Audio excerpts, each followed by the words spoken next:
ஓம் ஸ்ரீ குருபியோ நமக.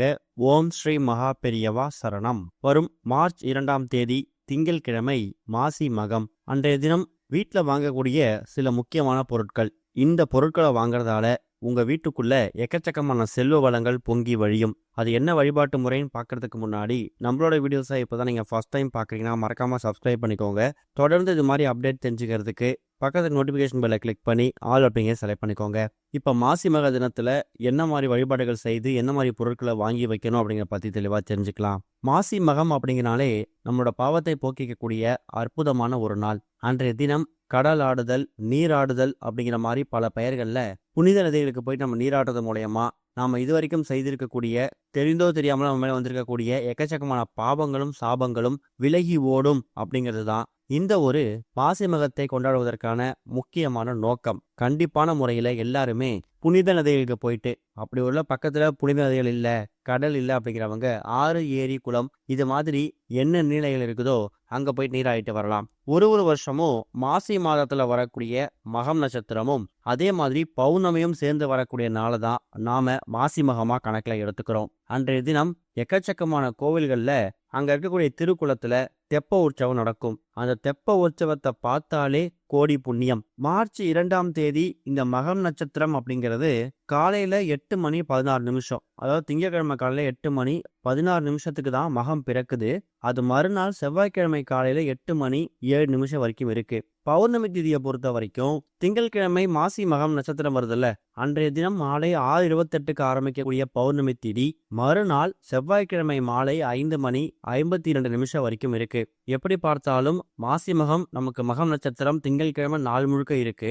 அதுல சொச்சத்துல நமக்கு பௌர்ணமி வந்திருக்கிறதால திங்கட்கிழமையை தான் மாசி மகமா நம்ம கணக்கில் எடுத்துக்கிட்டு நம்ம வழிபாடுகள் செய்யணும். நீர்நிலைகளுக்கு போயிட்டு பூஜைகள் செய்யணும். நீராடுதல், கடலாடுதல் இது மாதிரி விஷயங்களை பண்ணலாம். மாசி மகத்தை நம்மளோட பாவங்கள் சாபங்கள் போக்கிக்கிறதுக்காக ஒரு நாள் சொல்லியிருந்தோம்ல, அன்றைய தினம் பித்ருக்களுக்கு திதி தர்ப்பணம் கொடுக்கறதுக்கும் முக்கியமான நாள் இந்த ஒரு மாசி மகம். கும்பகோணத்தில் இருக்கக்கூடிய மாசி மகா குளத்துல எக்கச்சக்கமான கங்கை உட்பட பல புனித நதிகளை நீராடி அவங்களோட சாபத்தையும் பாவத்தையும் போக்கிப்பாங்களாம். அதே மாதிரி எக்கச்சக்கமான தெய்வங்கள் மாசி மக தினத்தன்னைக்கு புனித நதியில் நீராடுறது மூலயமா அவங்களோட தெய்வீக ஆற்றலை அவங்க புதுப்பித்து மேம்படுத்திப்பாங்களாம். இப்படி இருக்கக்கூடிய சக்தியை அதிகப்படுத்துறதுக்கும் மேம்படுத்துறதுக்காகவும், அதே மாதிரி கிட்ட சக்தியே இல்லை, முன்னேறி வருவதற்கான ஒரு உத்வேகமே இல்லை அப்படின்னா அதுக்கான உத்வேகத்தை ஒரு சக்தியை நமக்கு கொடுப்பதும் இந்த ஒரு மாசி மகத்தில் இருக்கக்கூடிய நீராடல். ஒருவேளை உங்களுக்கு வீடு பக்கத்துல ஆறு, ஏரி, குளம், கடல் இது மாதிரி எந்த விதமான நீர்நிலைகளும் இல்லையா, பரவாயில்லை, கங்கா காவிரின்னு சொல்லி புனித நதிகள் பெயரை சொல்லிக்கிட்டு உங்க வீட்டுல நீங்க தினமும் குளிக்கக்கூடிய தண்ணீர் எடுத்து ஊத்தும் போது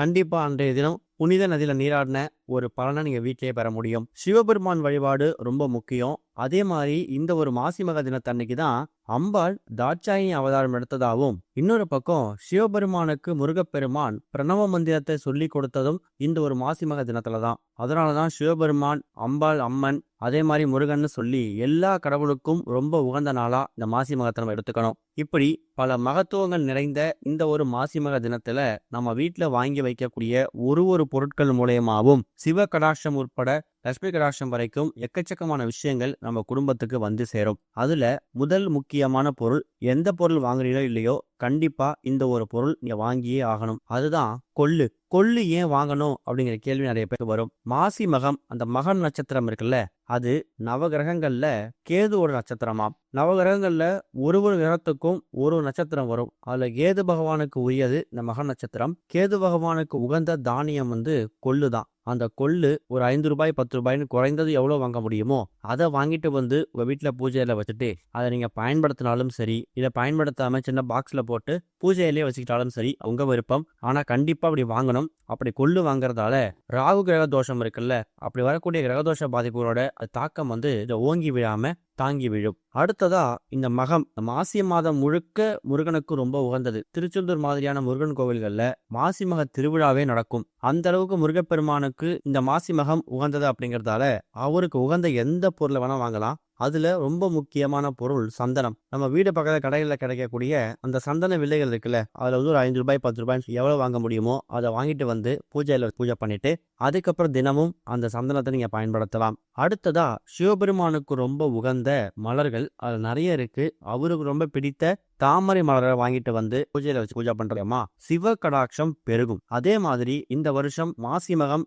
வந்திருக்கக்கூடிய நாள் வந்து திங்கக்கிழமை, சோமவாரம். ஒரு பக்கம் சிவபெருமானுக்கு உகந்தது, இன்னொரு பக்கம் சந்திர பகவானுக்கு உகந்தது. சந்திர பகவான் யார் தெரியுமா? மனோகாரகன். நமக்கு வாழ்க்கையில் இருக்கக்கூடிய பிரச்சனைகள், கடன் பிரச்சனைகள், அதே மாதிரி மனம் சம்பந்தப்பட்ட பிரச்சனை, கணவன் மனைவிகளுடைய கருத்து வேறுபாடு, மனக்குழப்பம், சண்டை சச்சரவுகள், இது எல்லாத்துக்கும் தீர்வு கொடுக்கக்கூடியவர் மனோகாரகன் அழைக்கப்படக்கூடிய சந்திர பகவான் தான். அந்த விஷயங்கள் நம்ம வாழ்க்கையில பாதிப்பை ஏற்படுத்தக்கூடாது அப்படின்னு நினைக்கிறவங்க ஒரே ஒரு கைப்பிடி அளவு, இல்ல குறைஞ்சது எவ்வளவு வாங்க முடியுமோ பச்சரிசி வாங்கி வீட்டுல வைக்கிறதால சந்திர பகவானோட ஆதிக்கம் உங்க வீட்டுக்குள்ள முழுமையா கிடைக்கும். அதுவும் சோமவாரத்துல வந்திருக்கிறதால கூடுதல் விசேஷம். அடுத்ததா சமையலுக்கு பயன்படக்கூடிய நீங்க மாதம் மாதம் மளிகை பொருட்கள் வாங்குறீங்கல்ல, அதை இந்த மார்ச் மாதம் ஆரம்பித்த உடனேயே மாசி மகத்தன்னைக்கு வாங்கிக்கலாம். பொதுவா இந்த மாசி மகம் அப்படிங்கிறது வளர்பிறை நாட்கள், அதாவது பௌர்ணமிக்கு வரக்கூடிய நாட்கள்ல இல்ல பௌர்ணமியோட சேர்ந்து வரும். அன்றைய தினம் நம்ம வாங்கக்கூடிய எல்லா பொருட்களும் உள்ள இயக்கமான வளங்களை ஈர்த்தும். அதனால வீட்டுக்கு தேவையான மளிகை சாமான் பொருட்கள் வாங்குற மாதிரி இருந்தாலோ, இல்ல வண்டி வாகனங்கள் சம்பந்தப்பட்ட விஷயங்கள் விசாரிக்கிறது, அதுக்கான கொட்டேஷன் வாங்குறது,